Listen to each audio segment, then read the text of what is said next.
There's a movie called Rust and Bone.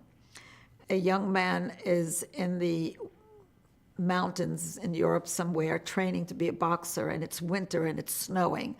And his young son, who's about 4 or 5 years old, comes up for the weekend, and they're out playing in the snow.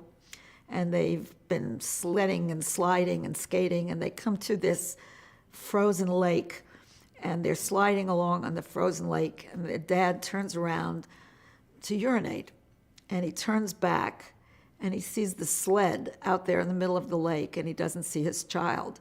So he runs out to where the sled is, and he sees a hole in the ice.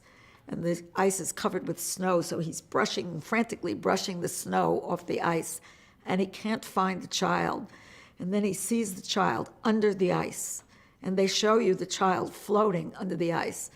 And the man is a boxer, and he takes his fists, and he bangs on the ice, and bangs on the ice, and bangs on the ice. Well, that image of your child drowning under the ice and not being able to get at the child to save him, that to me is what it's like to be a parent of a person with BPD.